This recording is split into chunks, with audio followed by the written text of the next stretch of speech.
Por lo general, cuando aparecen los fríos, hablamos de las personas en situación de calle. Nos preguntamos por los refugios, nos preguntamos y también nos preocupamos por lo que está pasando. Ahora bien, ¿qué pasa realmente con estas personas? ¿Cuáles son las causas que están detrás de esta situación? Hoy les propongo hablar y conocer también el trabajo que viene realizando un médico desde hace ya 16 años con las personas en situación de calle, en la calle. Trabajando con ellos, hablando con ellos, escuchándolos, conociendo realmente cuál es la realidad. Bienvenidas, bienvenidos a Así Comienza el Lado B. Desde lo que es protección social del Ministerio, sobre todo focalizado en personas en situación de calle y personas que recuperan la libertad, vamos a alcanzar 600 cupos de atención 24 horas, 245 cupos de atención en respuesta diurna, y vamos a crear además 2 centros de referencia 24 horas que van a superar las 1000 consultas ambulatorias por mes, que esto lo que va a permitir es descontracturar la consulta hospitalaria, y en casos que son inmediatos, por ejemplo una persona que sale de la cárcel y necesita inmediatamente una respuesta, o una persona que está en situación de calle y necesita inmediatamente una respuesta, o en el caso de una madre que muchas veces lucha para que su hijo tenga un tratamiento porque tiene problemas de adicciones, pueda tener de forma inmediata una respuesta que pueda atajar la situación y derribarla en red a un dispositivo correspondiente. Por eso es una prioridad el trabajo en adicciones, sobre todo por las consecuencias tan nefastas y lamentables que produce a nivel de personas, a nivel de familias y por supuesto a nivel país. Y de este tema tan importante vamos a estar hablando esta noche aquí en Lado B en vivo, en la pantalla de TV Ciudad, con el doctor Esteban Acosta, médico psiquiatra, psicoterapeuta, integra los equipos multidisciplinarios del MIES desde el año 2007. Esteban, gracias por acompañarnos, bienvenido a Lado B, ¿cómo estás? Muy bien. Bueno, es un tema obviamente que conoces de cerca, y cuando digo conoces de cerca es porque vos trabajas en la calle, ¿no? Con las personas. Ahora vamos a ir a esa experiencia. Pensaba que cuando comenzamos con todo esto, ¿no? Allá año 2007, si no me equivoco, por ahí, el programa se llamaba Sin Techo, ¿no? Claro. Y después fue evolucionando porque esta temática, esta situación fue cambiando también. A grandes rasgos, como has visto todo lo que ha pasado en este último tiempo, ¿dónde estamos parados hoy con esta situación cuando vemos en distintos barrios de Montevideo, en el interior del país, a personas en situación de calle? Sí, son personas que les toca vivir una sucesión de eventos dramáticos, el primero de los cuales es perder la casa. Perder la casa es un hecho gravísimo desde el punto de vista psicológico y social. La casa es, antes que nada, un espacio delimitado por paredes y techo, donde empieza a construirse el yo. Entre esas voces familiares y esos olores queridos y esa luz particular y en ese ambiente, entre las emociones y los afectos que ahí circulan, es que el yo se va construyendo. La palabra techo tiene el sentido de protección, de amparo. Y además en la casa siempre está, tengamos la edad que tengamos, siempre está nuestra infancia. En algún lugar de la casa está la infancia de uno y se podría decir que la casa la tiene en brazos. Eso de alguna manera tiene una connotación, y es que nuestra historia está allí, cerquita, está en este ambiente que habitamos. Y también tiene la casa el sentido de cuna, en el sentido del lugar de donde somos, donde hemos echado raíces, a donde pertenecemos. Fíjate que perder la casa es perder todo eso. Es perder la historicidad, es perder, es el desarraigo, pero también es la desconexión es la desprotección y la desconexión con ese factor integrador, ese elemento constructivo de la personalidad, del yo. La persona que pierde la casa comienza a desintegrarse, en un proceso que puede ser lento o más acelerado, pero desde el momento que pierde su casa, comienza un proceso de desintegración. Qué buena respuesta, porque va más allá de lo material, ¿no? Ahí está presente lo afectivo, la memoria, los recuerdos. Ahora me gustaría ir ahí, porque eso también es muy importante en todo esto que estamos hablando. Se te conoce como el médico en cuclillas, ¿no? Porque vos vas a la calle, y digo esto porque agacharse, hacer contacto visual con la persona, no representar una amenaza, tratar de generar un contacto amigable es clave. Acercás, hablas con ellos, le haces preguntas a personas que quizás no están acostumbrados a que otro venga y se interese por lo que está pasando. ¿Cómo es esa experiencia? Sí, sabes que al principio, porque esto ha ido cambiando el perfil de las personas que están en calle, ha ido cambiando el número, multiplicándose por 20 desde aquellos tiempos en que empecé a trabajar con esta población.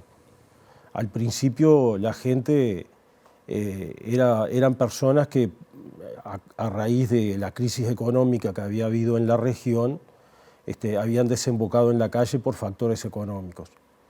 Pero a esa gente poco a poco se le fue resolviendo, no el hogar que representa todo lo que yo recién trataba de decir, pero sí por lo menos un techo, el amparo de un techo, una solución habitacional. Entonces los casos individuales con el tiempo se han ido resolviendo. A partir del mero refugio, estos fueron evolucionando hacia centros que son refugios, pero de 24 horas. Otros tienen estructuras de cuidado mucho más elaboradas para atender personas que necesitan un tipo de asistencia de cuidados.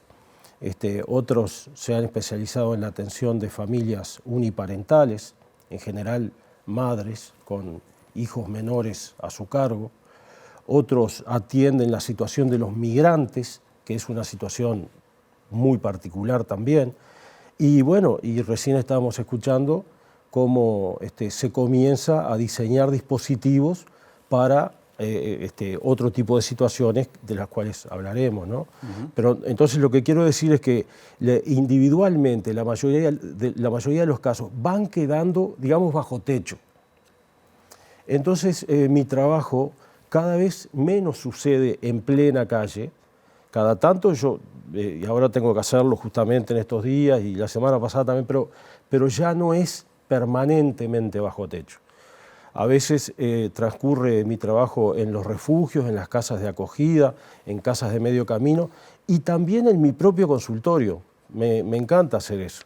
Llevar a esta población al consultorio privado, me parece que es algo que está muy bien hacerlo. ¿Y con qué te encontrás ahí cuando hablas con ellos? Me encuentro con que la gente olvidó cómo era comportarse en un lugar donde lo tratan con respeto y donde todos los objetos que lo rodean, desde el sillón donde se sienta o una cortina que hay en la ventana, una alfombra que hay bajo sus pies, queda muy confundida la gente al principio, pero rápidamente siente el regocijo y el confort de lo que se le está ofreciendo. ¿Y sabés qué? Vos sabés que se sorprenden cuando les preguntás el apellido. Se sorprenden. No es común que se les mencione por el apellido. Estoy hablando de personas que están institucionalizadas, ¿eh? Se les llama por el nombre de pila. ¿Y eso por qué? No sé, porque seguimos estigmatizando y generando esa forma de despersonalización. Pero bueno, así son las cosas, ¿no? Y quizás sean personas que pueden llegar a pasar mucho tiempo sin que los nombres, por ejemplo, por su propio nombre. Claro, cuando están en calle pueden pasar años sin que nadie los vea, porque es increíble la invisibilidad. Imagínate que yo me paso buscando gente, ¿no? No han visto un hombre con un carrito y nadie los ve. Es increíble, ¿no? Es increíble en Sí. una ciudad chica como Montevideo. Sí, pero además yo ¿no? sé que el hombre anda por esta esquina, pero el hombre tiene una pierna amputada, anda en una silla de ruedas y pide acá y está todo el día borracho. ¿Cómo no lo van a ver en Avenida Italia y Santa Mónica? Y nadie lo veía, el hombre, ¿no? El hombre se había vuelto invisible. Mucho menos mirarlo a los ojos y menos aún llamarlo por su nombre y todas esas cosas, ¿no? Bueno, eso nos interpela a nosotros también, ¿no? A la sociedad. ¿Qué te parece? Que pase eso. En la primera respuesta Entregabas elementos muy interesantes, ¿no? Con respecto al hogar, todo lo que significa el hogar, los elementos que rodean el hogar. ¿Qué pasa, por ejemplo, con los recuerdos, la memoria de estas personas con las que vos tenés contacto? ¿Está presente eso o no? Claro, es la pregunta, la gran pregunta es, porque es algo tan extraordinario lo que uno ve, y es que la persona pierde la conexión con su propia historia. Se entrecorta la línea existencial, se entrecorta. No puede la persona reproducir linealmente, en forma más o menos completa, su propia historicidad biográfica. Y cómo pierde la conexión con la infancia, con ese niño que yo digo que está en la casa, ¿no? Me refiero sobre todo al niño, por todo el potencial que ese niño tuvo, por todos los sueños que tuvo, pero además porque ese niño socializó, porque fue a la escuela. Fue a la escuela con una túnica blanca, una moña azul, cantó el himno, ¿sabes? Más o menos aprendió a leer, a escribir, las cuentas elementales, tenía compañeritos, y quizá antes fue a un CAIF. Entonces, es la etapa más rica, sin duda. Después la vida fue siempre en bajada, siempre fue derrota tras derrota, como Peñarol. Pero en esa época todavía el niño era rico en vínculos, el niño reía y tenía expectativas, pensaba qué sería en el futuro y había gente que lo quería. La vida había empezado bien y terminó acá, en la calle, ¿no? Ahora, entregaste una respuesta tremenda, ¿no? Cómo una persona en situación de calle pierde conexión con su propia historia. Y pienso hasta qué punto eso no es un mecanismo de defensa. ¿A qué voy? De no recordar eso, porque recordar eso seguramente lo puede llegar a poner muy mal por lo que está viviendo hoy. Vos sabés que eso nos lo dijo, así como lo estás diciendo vos, nos lo dijo Henry Engler en la película llamada El Círculo, una documental que habla de sus penurias cuando era un preso, un rehén de la dictadura. Él decía que los recuerdos felices lo atormentaban tanto que tenía necesidad de hacerlos desaparecer. Entonces, veía en la pared del calabozo, un círculo imaginario, y como si fuese un agujero negro, en ese círculo instalaba a la novia aquella, a la esquina del barrio, al patio aquella canción, aquella tarde en el río, los iba metiendo ahí y ¡fua! El agujero negro aquel se los tragaba, ¿no? El círculo de la desaparición. El tipo hacía eso para no sufrir. Y es más, él lo dice, ahora hace muchos años que vi esa película, pero recuerdo que dice que dejó de sufrir cuando completó, digamos, esa obra. Estas personas que están en calle seguramente no vieron la película, pero hacen lo mismo. Hay como un cribado, como una perforación en saca-bocado, que primero es de la memoria, de la memoria de evocación, no pueden reconstruir, porque es de la memoria de evocación, no se trata de un trastorno neurológico de la memoria. Primero es de la memoria, después es de todas las funciones cognitivas, de todas, y finalmente de la personalidad.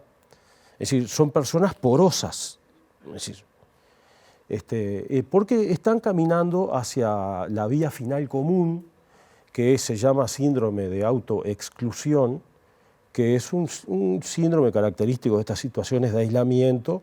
También, digamos, puede darse en el caso de un náufrago, de personas que han estado aisladas mucho tiempo, pero que nosotros la vemos en la situación de calle, que se parece muchísimo a los grandes cuadros psiquiátricos.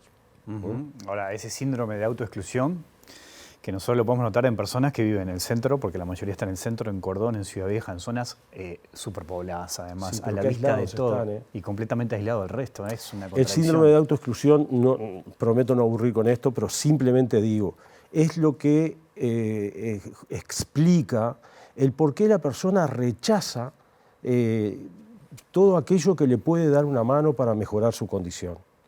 Y es claramente, y por un mecanismo defensivo, como tú decías, la persona renuncia a eso.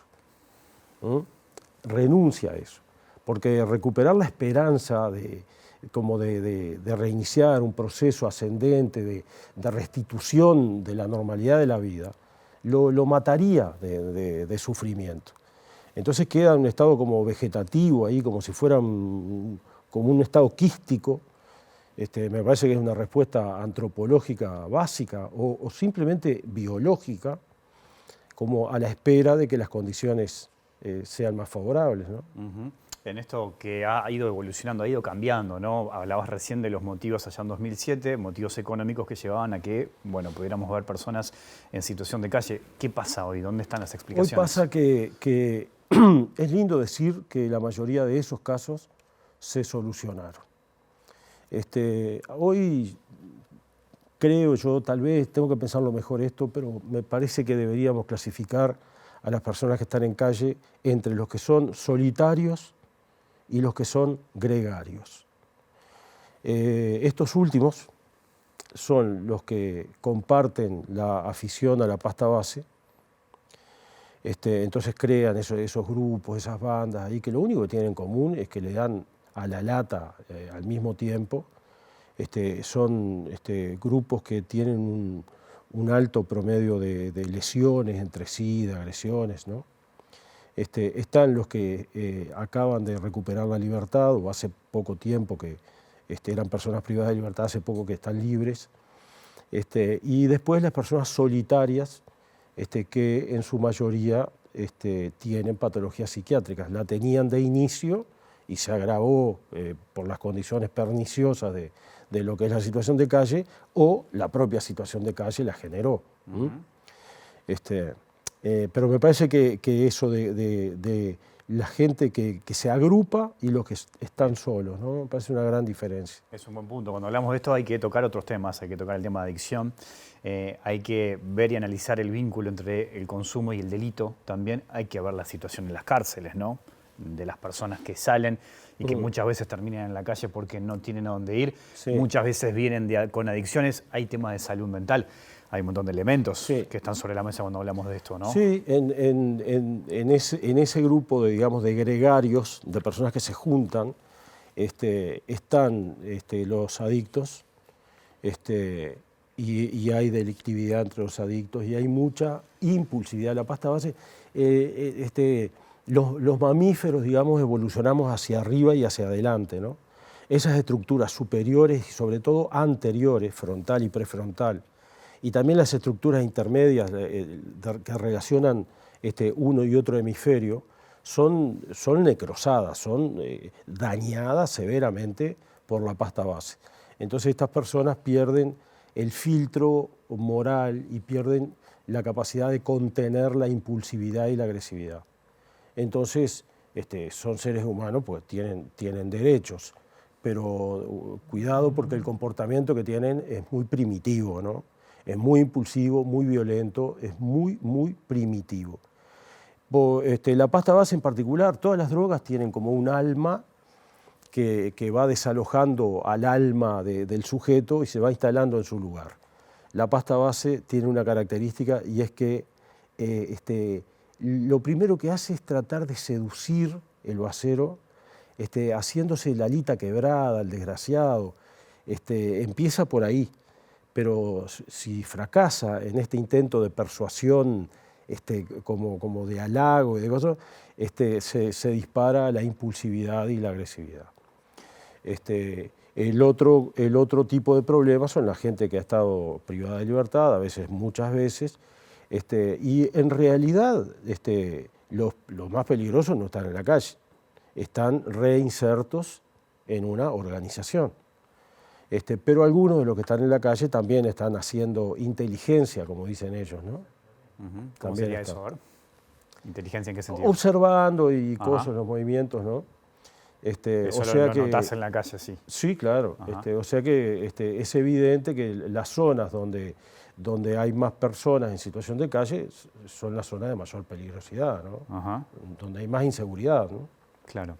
La pasta base es protagonista, obviamente, en esta historia. ¿Es posible recuperar a las personas adictas a las pasta base? Sí, ahora hay un proyecto interesante. Siempre el elemento determinante ahí era el poder actuar contra la voluntad de la persona, ¿no? Porque hay un momento en que hay que ser coercitivo e impedir el acceso de la persona a la sustancia. Cuando eso se hace, es bastante fugaz el síndrome de abstinencia de la pasta base. O sea que en poco tiempo la persona queda limpia y sin el desespero, sin el anhelo de consumir. ¿Cómo se resolvió el tema? Se resolvió haciendo que la persona habilite a los equipos de salud a disponer, si se quiere, contra su voluntad, pero él lo habilitó previamente, cuando estaba bien, cuando estaba no intoxicado. El proyecto de ley que se aprobó en diputados, acá lo conversamos con la diputada Nivia Reigel, la impulsora, que precisamente con voluntad propia una persona adicta puede firmar y comenzar un tratamiento. Entonces, comenzar el tratamiento. Pero a lo que voy es, ¿en poco tiempo se puede recuperar? No. Lo que se puede es superar el síndrome de abstinencia. Ajá. La persona ya no tiene la desesperación, el anhelo, el craving en inglés, por consumir esa sustancia. Pero claro, ahora depende de todo, depende de si tiene trabajo o no tiene trabajo, qué red de soporte social tiene, si va a volver al mismo grupo, a los mismos amigos, si tiene familia, bueno, el partido se juega en estas otras cosas, ¿no? Pero lo que sí es muy fácil, diría, es dejar a la persona limpia y serena. Y bueno, en ese momento tiene pero tiene un cierto grado de libre albedrío la persona, ¿no? Te propongo una pequeña pausa y seguimos conversando, ¿eh? Ya sigue el lado B aquí en la pantalla de TV Ciudad.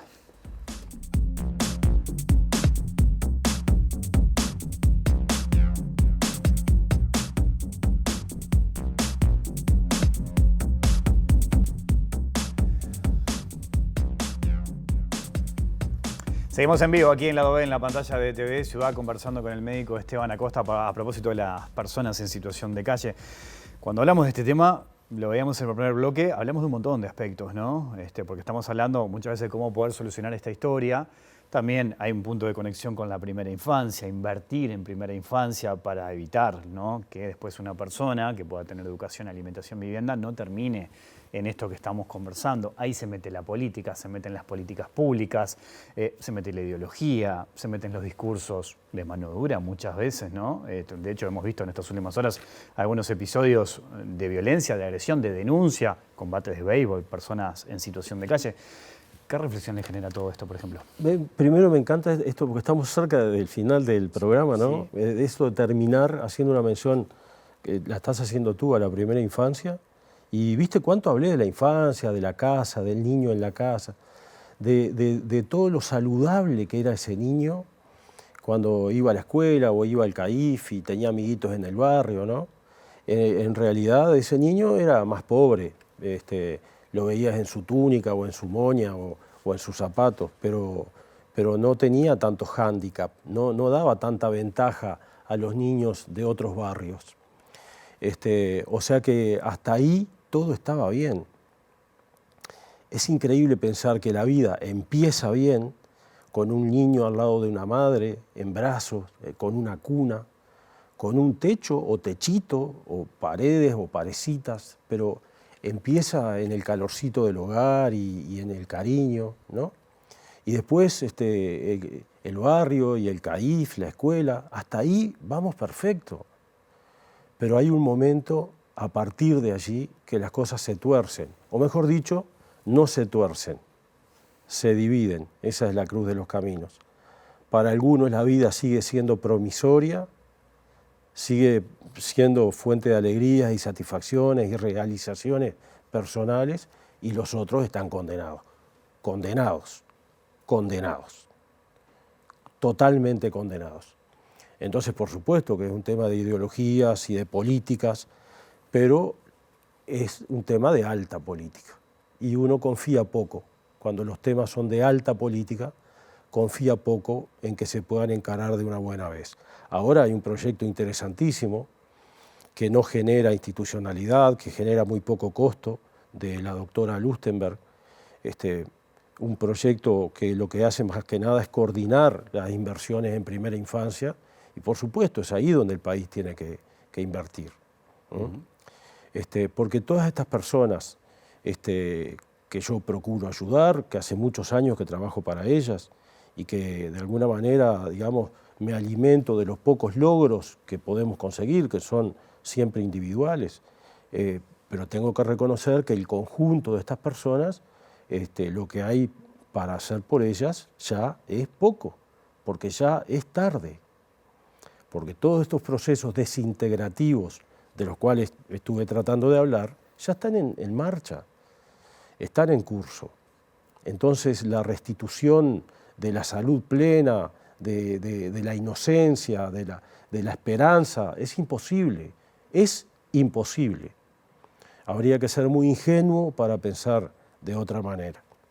Entonces el esfuerzo, el país y la inversión de los recursos, que siempre son pocos, en todos los gobiernos van a ser siempre pocos, yo creo que hay que volcarlos en etapas precedentes, no en estas etapas, ¿verdad? Por supuesto, qué bueno que ahora vamos a recuperar, a intentar recuperar a los adictos a la pasta base. Qué bueno, por fin, ¿verdad? Qué bien pensado, además, ese programa. Bien, vamos arriba con eso. Pero sabemos que esos pesos no son una gran apuesta desde el punto de vista social. Invertir en la infancia sí lo es. Ya en el cierre, ¿no? Venís trabajando en este trabajo social desde hace mucho tiempo. ¿Qué te da el trabajo social?